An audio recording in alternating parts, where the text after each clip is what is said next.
Welcome back to Becoming Ourselves, a work in progress podcast. This is an exciting episode today because it's just the two of us. We don't have a guest. Jesse and I instead are going to be talking about a specific topic, and I'm excited to jump into it. Today's episode, we are going to be talking about how busyness and bored is a decision. Being too busy is a question of priorities. You can prioritize a lot of things or just a few things, but often when someone answers with, I'm too busy to do that, it's more an answer that leans on bad priorities as a way to discern what opportunities to pursue.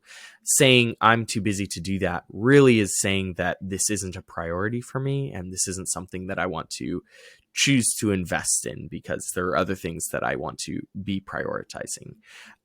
Similarly, if someone is so busy all the time, it can be a state of mind. It doesn't necessarily mean that their calendar is so full or my calendar is so full.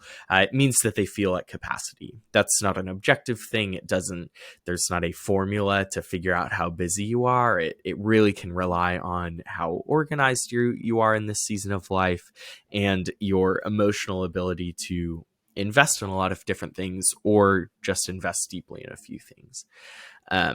College is a really good example of this, that generally college is a season that, Jesse, you called it a sprint for months at a time, that it can be such a jam-packed schedule, but not feel as busy as other seasons because it's all encompassing and everything that you're doing is a priority. And the things that are not a priority are things like traveling, things like maybe keeping up on the latest Netflix show or watching all the latest movies. Pop culture sometimes is deprioritized in that season. And instead, what you're prioritizing is education, is job opportunities, is social relationships, is all of that. And in other seasons, you might prioritize being caught up on White Lotus and sleeping 8 hours a night. That's not better or worse. It just means that it's different priorities. And these priorities should be shifting seasonally. There will be times when winning a World Series in my franchise in the show is more important than learning a new instrument or taking on a freelance client. And there are other times when taking on that freelance client is a much higher priority for me than going out on a hike this weekend with my friends. It all comes back to a question of priorities, which comes back to self-reflection and being able to know yourself and understand yourself well enough to know what are your priorities and then to be able to choose them over things that are less of a priority. Very eloquent. I like how you said a lot of that, Joel. I think being still at the very end of my college career, I think about this a lot and I'm in this a lot. And I think it's always fun and exciting to be chatting with a friend who you have some routines with. And maybe you often hang out. Maybe it's your roommate or something. And I remember times where some of my best friends just one day are like, oh, by the way, I'm prioritizing sleeping 8 hours this semester. That's a concept. I'm impressed. But it is kind of, as you're saying, that prioritization is interesting to watch when somebody makes that decision and makes that intentional decision and sticks with it. Mm-hmm. Sometimes it is at the sacrifice of late night video games or maybe hanging out, for a long time at dinner because I have to get my homework done by 9 so I can get to bed by 11 so I can get up, 7 or whatever. Yeah. So I think there's a lot of things there in being busy in college. I know personally my busiest semesters where I felt the busiest, where I felt the least at capacity, don't align with the times where I've had either the most credits, the most hours in my calendar blocked off.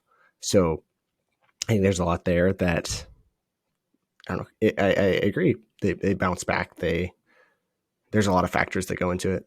Yeah, and feeling busy and being too busy to take things on, like you're saying, doesn't necessarily mean that your schedule is full. It means that you're not sure necessarily. We talked in a couple episodes ago with Ryan Halley about budgets and about using them as a spending plan so that you know how much can I spend on this thing. Oh, I do have $75 this month to go out to dinner with friends. I think similarly, if you don't have a plan for your time, if you don't have like a calendar for your time, you don't necessarily know if, can I start a new podcast with my brother? Can I take on a part-time job or start doing freelance work for these people that I know? You don't know because you don't have a time plan. You don't have a calendar that you're sticking to. And that doesn't necessarily mean that that's bad, or that, you know, everyone should have their entire lives blocked out in the GCal. But those are ways to be able to manage your time and be able to manage, can I take on more commitments? Can I commit to this? Can I be involved in this new project? Yeah, time is money is the old adage has a lot that I think is correct. You can use a lot of the same practices Yeah. about budgeting or planning your time out and planning your money out. As my old baseball coach used to say, time is money, and I'm running out of both. Um, Yeah, I mean, they're two of the most base resources that we have, right? yeah, They're two of the most foundational resources that we have in our society, and so I think it's important to see that there are ways to manage one, that you also can be managing the other, and see the ways that they do. They're not the same, but they rhyme. And there's ways to be able to think about them and manage them in similar ways, which I think can be important. yeah, definitely, definitely. And when you're becoming financially successful or more, in an easier situation financially, often we see people start to leverage that to work less, Hmm. or that's the ideal that we talk about in financial planning is like, okay, travel more, do the things that now time is your constraint, not money. So Yeah. focus on that, reallocate, realign those resources, because they can work really well together, or they can really, one of them can dominate the other. Thanks for listening. If you have any thoughts or questions, text us at 503-893-2664. Now, back to the show.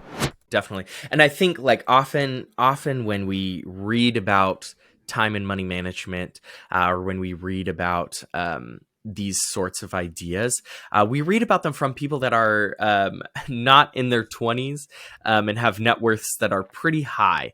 Like one of the things that Derek Sivers is an investor. He's like an entrepreneur. He ran CD Baby for a while. That was a website. He's done a number of different things. He's written some books, but he has an article that I have come back to over the years that's titled Hell Yeah or No.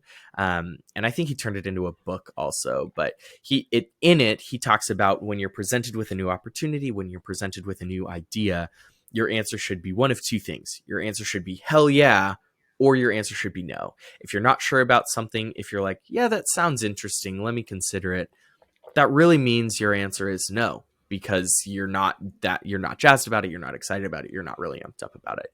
And I think that's something that was damaging for me to read when I was younger, because I was in a season of life where I wasn't getting thousands of emails every day with opportunities and with business proposals. Instead, I would be getting a handful in maybe a semester of opportunities to do this project with my friend.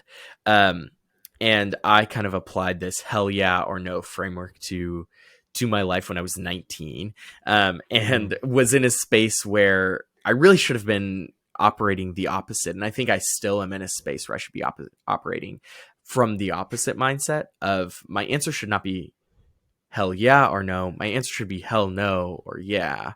That if it's not repulsive to me, if it's not something that I'm going to hate doing, then I should go do it. I should go explore what would it look like to add this to my calendar? What would it look like for me to take on this new podcast with my brother? Or what would it look like for me to embark on these new adventures with people that I know?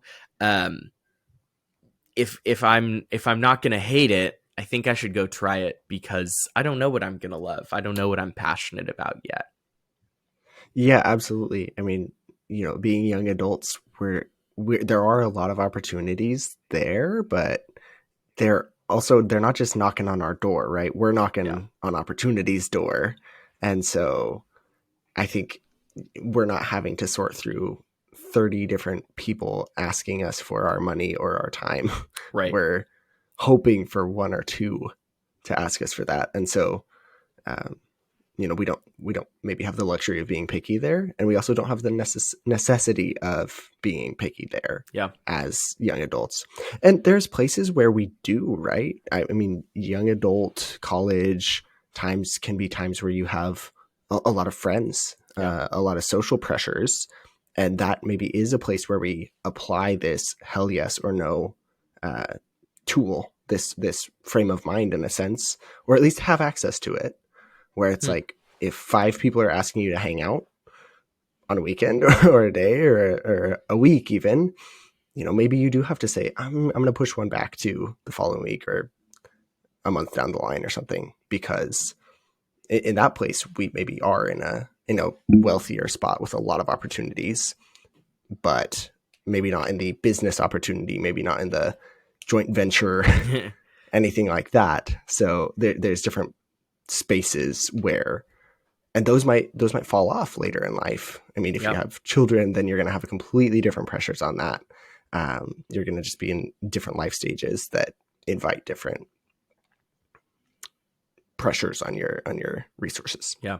I like the way you call that out. I like that it's a tool in your tool belt, right? This idea of hell yeah or no versus hell no or yeah. That these are frameworks to approach opportunities, and there can be social opportunities or career opportunities or financial opportunities or whatever it is you want to say. That these are some of the tools to be able to evaluate those. That I think that there are a lot of advantages to being really busy. There are a lot of advantages to having a packed schedule. Like, you can accomplish a lot of cool things that way. You can build a lot of skills. Like, I think especially when you're young, being involved in a number of different things. We don't know when we're young, when we're in our teens and 20s, and we don't have to put an age on it. It could be 30s, 40s, 50s, 60s, however old. Also, we don't always know what it is that we want to really be working on. We don't always know what it is that we're passionate about.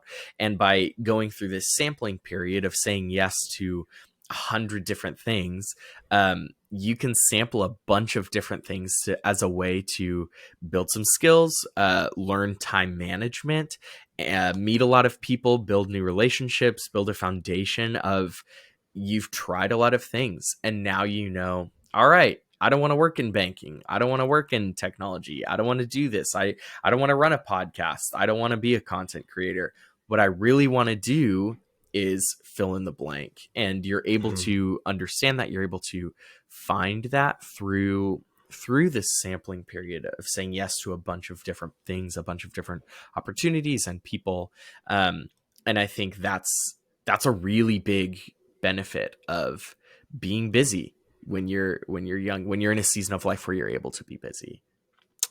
Yeah, and I find in my life there's been several moments where things maybe don't intrinsically interest me all that much. Something like computer science, coding, anything like that. I always grew up feeling like I'm not that much of a computer guy. Like, tech is just not that fascinating to me.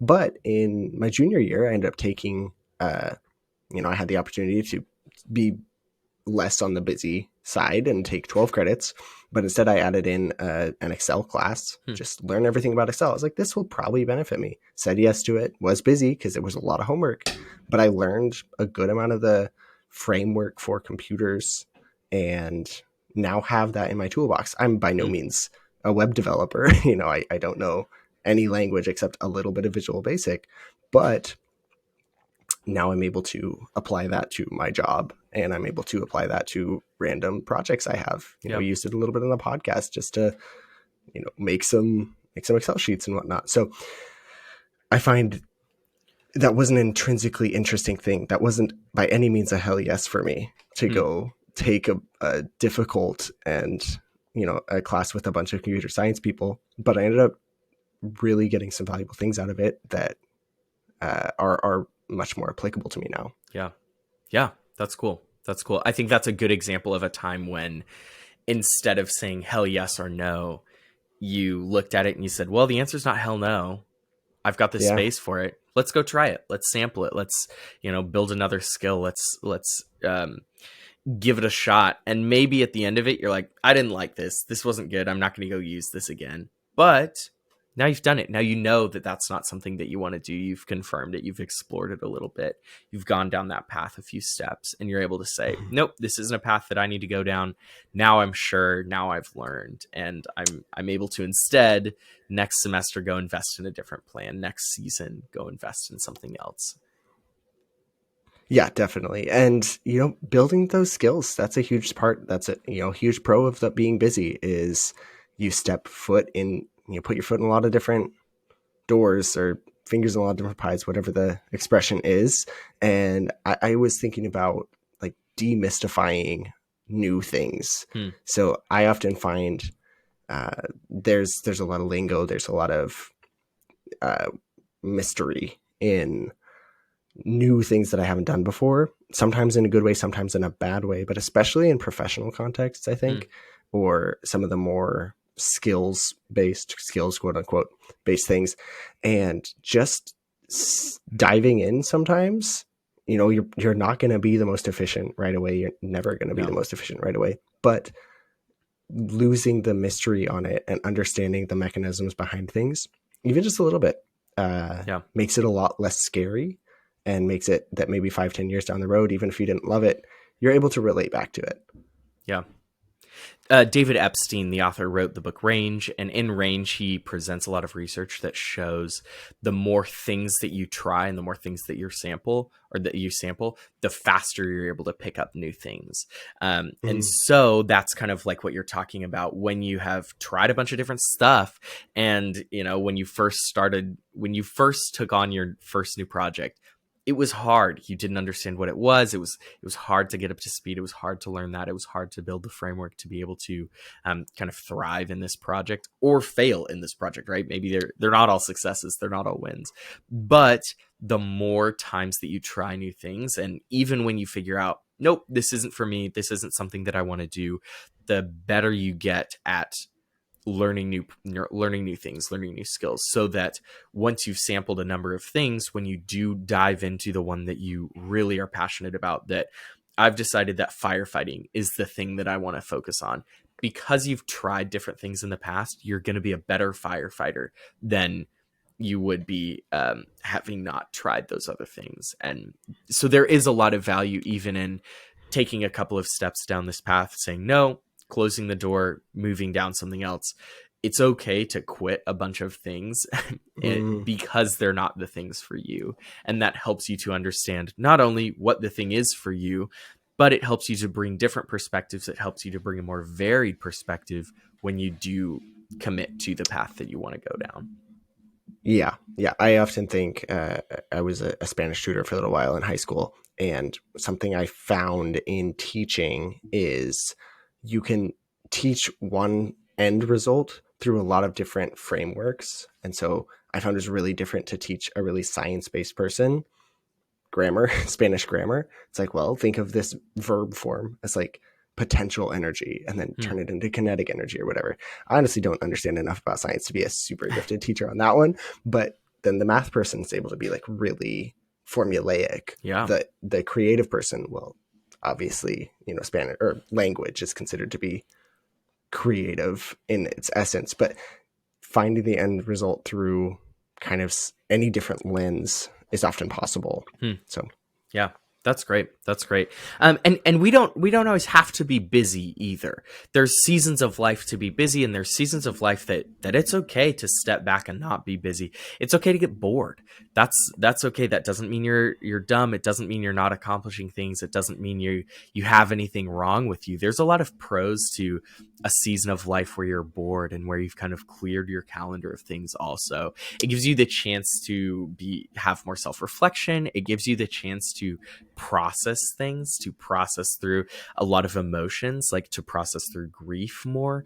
It mhm. gives you the chance to go toe to toe with these big emotions and big life things that we're dealing with. In the last 3.5 years, we've gone through this massive global pandemic. The world is in a lot of state of upheaval. Like, it gives you the chance to kind of process through your place in that, process through how you want to engage with those things. that's significant. That doesn't mean that, oh wow, you just don't have a lot of skills, do you? Like, being able to self-reflect and process and take care of yourself is a skill that's important to have. And there are seasons where you should take that time off. You should prioritize sleeping more and eating healthier and watching more TV because it's good for you. Mhm. There are seasons of life where it's important to prioritize journaling and reading and going on long meandering walks that don't have a destination. Those are things that can be really important in a season where you should be prioritizing processing and prioritizing taking care of yourself also. Yeah, just rest. Rest is a beautiful thing, and it takes practice to be able to do it well. Hmm. And so, clearing off some of the extra things on the calendar and taking time can help you recenter and re like make a plan for the next period of being busy. Hmm. Be more intentional about that again, and kind of have an understanding of what that will look like, what the present looks like, the future looks like, and processing through some of the being overcapacity Yeah. for a while of the past, right? So Yeah. I think there's a lot of pros and cons to both of these, and Hmm. I think we do kind of have pressures from some experts, some content creators saying always be busy, kind of the hustle culture, the grind culture.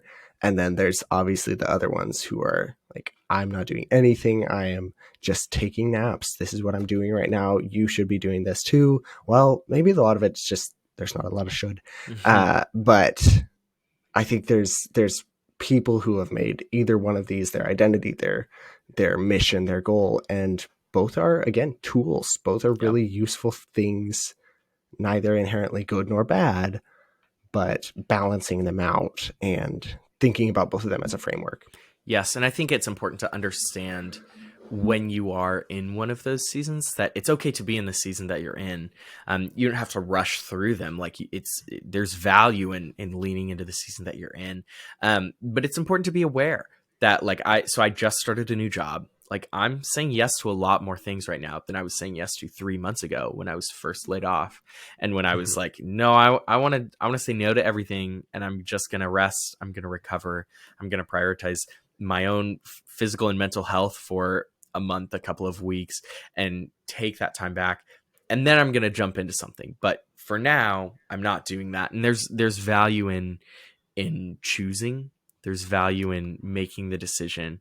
Um, yeah. And then once you're ready to jump into more things, once you're ready to get involved again, there's ways to do that really well. There's a lot of opportunities. The best way to meet new people, to build new relationships, to make new friends is to show up consistently in the same place. You think about growing up, school or church or sports teams. The reason that you're friends with those people is because you see them all the time. You see them consistently, you see them predictably, and it leads to, I know this person. I trust this person. I see this person a lot. Um, and in adulthood, it's no different. Uh, Show up consistently in the same place and choose to buy in. Choose to really be there and embrace it. Something like, you could join an axe throwing league. You could go to like a boxing gym. You could take classes at your gym. You could be in like a chess club or a ping pong club. You could go to bar trivia once a week consistently, and introduce yourself to people and ask Mhm. questions and be engaged. You could go to a church. You could go to like a faith community and show up consistently. Show up in the same place. Show up with the same people. Know their faces. Know what cars they drive. Get used to seeing them in the same place, and vice versa. Get used to having them see you. Um, Parks and rec departments have tons of opportunities, things like sports teams or classes through them, that you can show up in the same place for 8 or 10 or 12 weeks in a row and meet those people and see the same people 6 of those 8 weeks, 8 of those 10 weeks. And then at the end of that, maybe you've connected with someone. Maybe you're able to um, invite them to go do the next class with you. You like, hey, I've really loved this cooking class we're in. I'm gonna go do this karate class. Come do martial arts with me.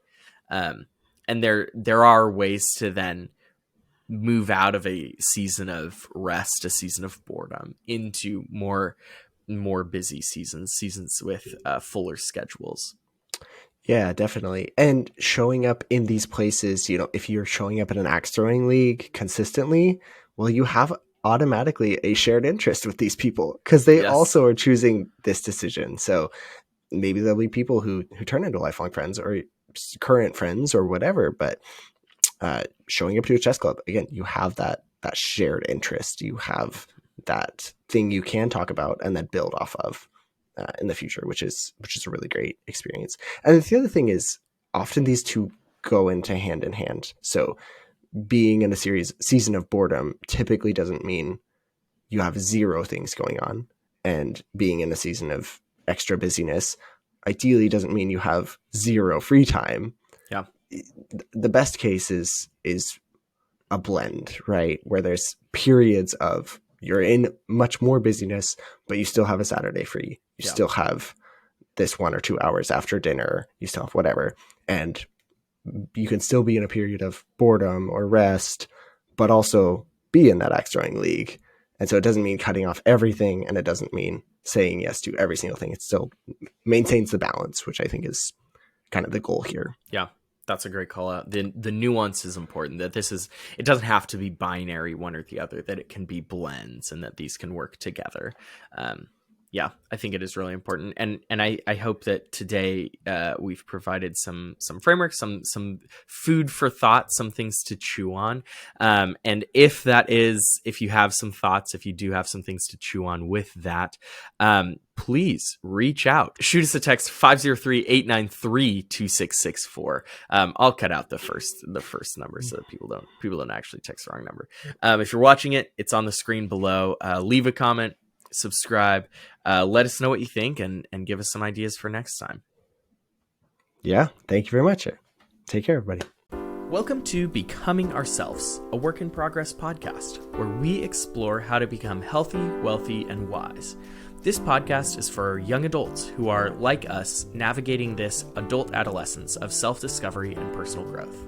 I'm Jesse Sigrist, and every week, my brother Joel and I will bring on guests to talk about new perspectives on living a fulfilling life and developing skills along the way. From overcoming obstacles to setting achievable goals, we explore topics that are relevant to all young adults who are discovering their place in the world. Maya Angelou defined success